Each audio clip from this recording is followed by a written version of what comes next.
یہاں تک کہ وہ تیرانداز بھی جو کہ احد کی پشت پر حفاظت کے لیے متعین کیے گئے تھے اپنا مورچہ چھوڑ کر مال غنیمت کی جانب متوجہ ہو گئے۔ عبداللہ بن جبیر نے ان کو رکنا چاہا مگر نہ رکے۔ ان تیراندازوں کو مورچے سے ہٹنا تھا کہ کفار مکہ کو مجاہدین اسلام پر حملہ کرنے کا بہترین موقع ہاتھ آ گیا۔ چنانچہ مشہور عربی سردار خالد بن ولید نے جو کفار کی جانب سے لڑ رہے تھے پوری طاقت کے ساتھ عقب سے حملہ کر دیا۔ عقب سے حملہ ہونا تھا کہ جنگ کا روح بدلنے لگا، یعنی وہی مسلمان جن کو 100% فتح حاصل ہو چکی تھی، لیکن عبداللہ بن جبیر نے چاہا کہ کفار کی اس حملوں کو کسی طرح روک دے، لیکن انہیں کامیابی نہ ہوئی اور وہ اس کوشش میں شہید ہو گئے۔ حضرت معصب بن عمیر جو رسول اکرم صلی اللہ علیہ وآلہ وسلم کے ہم شکل تھے، جب لڑتے لڑتے شہید ہو گئے تو کفار یہ سمجھے کہ انہوں نے حضور اقدس صلی اللہ علیہ وآلہ وسلم کو جام شہادت پلا دیا ہے۔ چنانچہ اپنے قوم نے ایک بلند مقام پر چڑھ کر حضور اقدس صلی اللہ علیہ وآلہ وسلم کی شہادت کا اعلان بھی کر دیا، جس سے کفار کے دل بڑھ گئے اور مسلمانوں میں بری طرح گھبراہٹ پیدا ہو گئی۔ حضور اقدس صلی اللہ علیہ وآلہ وسلم کی شہادت کا اعلان مجاہدین اسلام کے لیے بہت بڑی بات تھی۔ چنانچہ اس افواہ کی وجہ سے بڑے بڑے اور بہادر مسلمان کی بھی پاؤں اکڑ گئے۔ ادھر رسول اکرم صلی اللہ علیہ وآلہ وسلم کی حالت یہ تھی کہ وہ دشمنوں میں چاروں طرف گھرے ہوئے تھے اور تن تنہا مخالفین کی پورے لشکر کا مقابلہ کر رہے تھے۔ آپ نے مڑ کر دیکھا تو صرف 10-12 جانصار آپ کی قریب ہی بزد ازمائی میں ہمتن مصروف تھے۔ ان میں سے کعب بن مالک کی نظر جب رسول اکرم صلی اللہ علیہ وآلہ وسلم پر پڑی تو انہوں نے چلا کر کہا، مسلمانوں گھبراؤ نہیں، رسول اکرم صلی اللہ علیہ وآلہ وسلم یہاں موجود ہیں۔ یہ سنتے ہی مسلمانوں کی مردہ دلوں میں پھر نئی سرے سے زندگی پیدا ہو گئی، لیکن ساتھ ہی کفار بھی بری طرح سے رسول اکرم صلی اللہ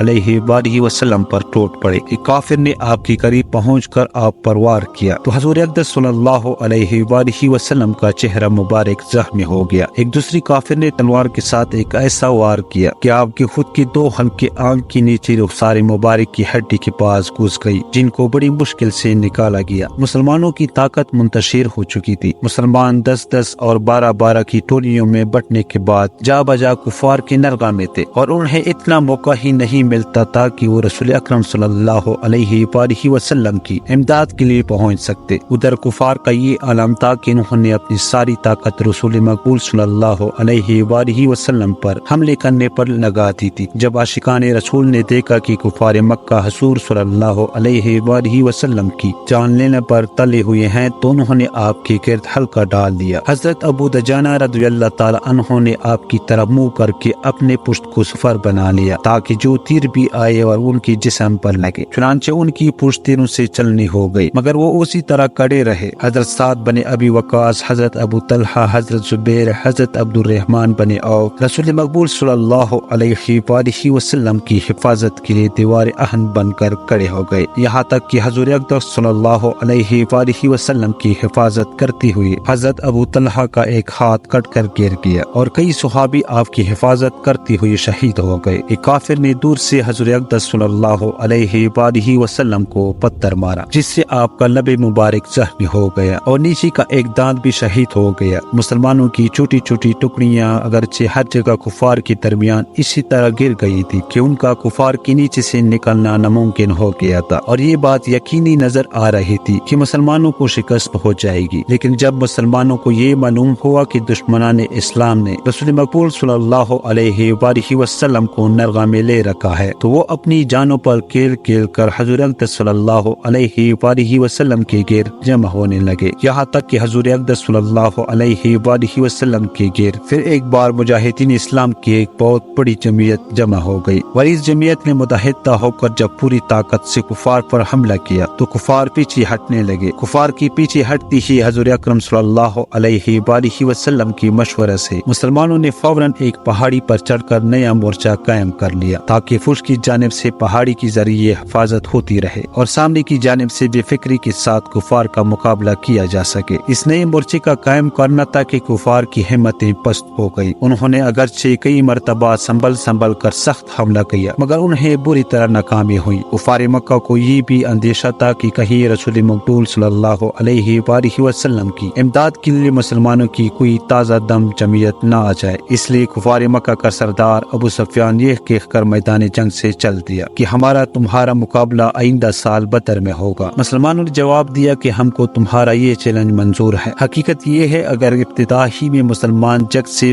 پیٹ پیٹ کر مال غنیمت میں نہ لگ گئے ہوتے تو وہ کفار پر فتح یاب ہو ہی چکے تھے، لیکن مسلمانوں کی ذرا سی غلطی نے ان کی فتح کو شکست میں تبدیل کر دیا، اور نوبت یہاں تک پہنچ گئی کہ رسول اکرم صلی اللہ علیہ وآلہ وسلم بھی اس جنگ میں بری طرح زخمی ہو گئے اور بے شمار مہاجرین اور انصار مارے گئے، لیکن یہ تائید غیبی تھی کہ مسلمان شکست کے ذات سے بچ گئے۔ گویا جنگ آخر میں کفار کے حق میں ہو گئی تھی، لیکن پھر بھی انہیں بے اندازہ نقصان اٹھانا پڑا۔ ان کے 20-22 کے قریب سردار اس جنگ میں کام آ گئے۔ کفار مکہ کو بڑی ندامت تھی کہ مکہ والوں کو کیا منہ دکھائیں گے، جبکہ وہ اپنی بہترین سرداروں کو کٹوا کر جا رہے تھے اور انہیں ایک مسلمان کو بھی قیدی بنا کر لے جانے کا موقع ہاتھ نہیں آ سکا۔ ناظرین، اس امید کے ساتھ اجازت دیجیے، ملتے ہیں بہت جلد ایک نئی تاریخی، تحقیقی اور معلوماتی ویڈیو کے ساتھ۔ اللہ نگہبان۔